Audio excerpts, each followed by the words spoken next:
Is it permissible to request a large financial condition before allowing a marriage to proceed? So now we have a situation, a large financial condition. What do we mean by large financial condition?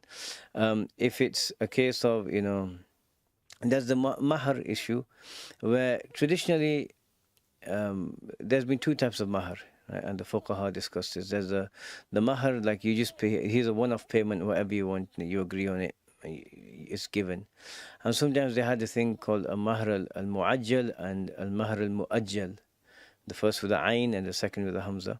So the mu'ajjal, the first type, is the initial payment when the nikah is being happened, and it can be X amount.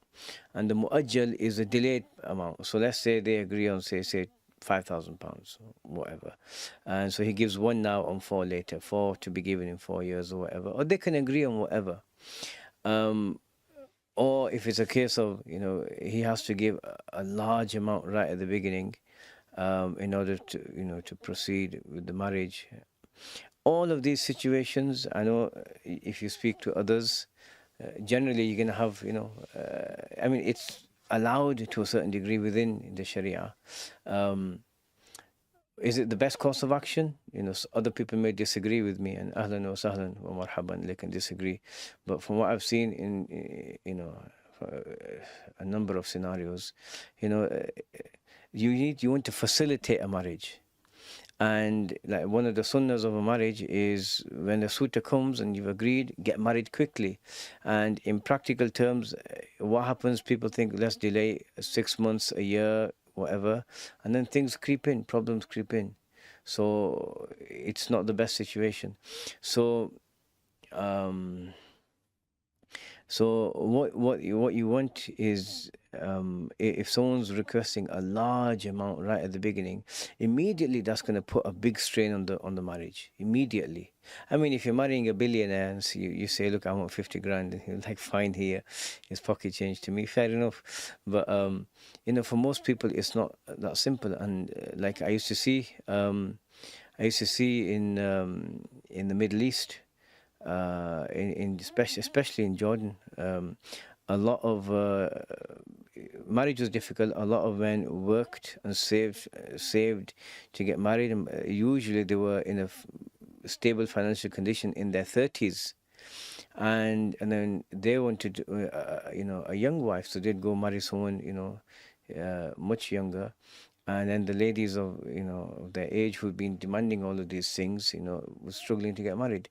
Another thing we see is we see it here, we see it in many places, where people have these ridiculous expectations of a marriage. Like we have to have this many days and this many celebrations, and so many Ferraris and Lamborghinis parked outside, and I want to be driven away in a Rolls Royce. And you've been sold the dream. Like you saw these fashion magazines and all these wedding clothes designers, their magazines or whatever, they've all sold you a dream. And what's more important, to have your day and look all that, or to actually have a love-filled, blessed marriage with the person afterwards?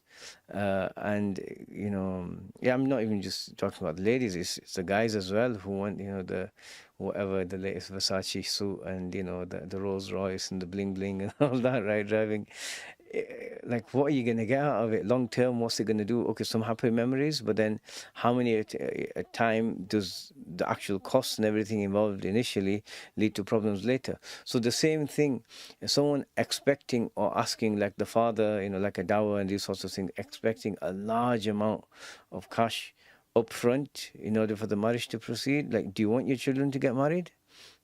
Do you want them to succeed in their deen? Or do you want to just line your pockets? If it's either any side, that is asking for a large amount, just before allowing the marriage to proceed, you're asking for problems. What do you want? And we saw in Syria that they had a similar thing, extortionate, mahar, really high. And you see, one common trait you saw in all of the righteous people is that they would ask for a modest mahar. It wasn't extortionate, it wasn't ridiculous, something the man can afford, and something to show. What's the mahr? It's a gift, it's a وَآتُوهُنَّ صَدُقَاتِهِنَّ نِحْلَةً. Give them the mahars as a gift. It's a gift, and it's to show appreciation for the bride and these sorts of things.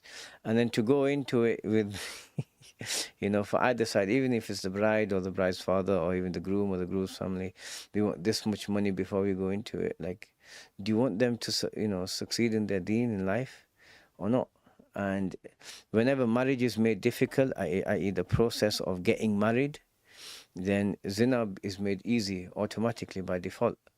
And in these situations, what you want is the opposite. You want to facilitate marriage. So I said that in Syria, the righteous would facilitate the marriage of their children, and then other people who just, I mean, not saying they're not righteous, but as in the people who had a strong religious, persuasion would do this, and others would go by the cultural norms, and lives are made difficult. So you might have someone that says go into a marriage and put down a stipulation of, I want X amount of money, or if this happens I want X amount of money, if that happens I want X amount of money. Take it from me, Allah knows you and me better than you know yourself and I know myself. And Allah's rulings are, in their default state, the best way. So like I said last week, and others do disagree with me, but someone who goes into a marriage with a divorce already in hand, like a lady who wants the right to divorce or something. I mean, if there are no ways of ending a marriage, in case of abuse or these sorts of things, yeah, you can argue that.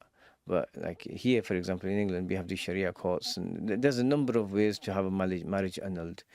And so, if that option exists, then don't put yourself into a situation where if the temptation comes, you might buckle and you might, slip. So just don't put yourself into a situation where that temptation can get a hold of you. And that's one of the tricks of surviving in life. So asking for a large amount, if it's the mahar, that's frowned upon in the deen. And if it's just like a dawah, a ridiculous amount, I don't think that would be permissible. And Allah knows best. لا إله إلا الله محمد رسول الله.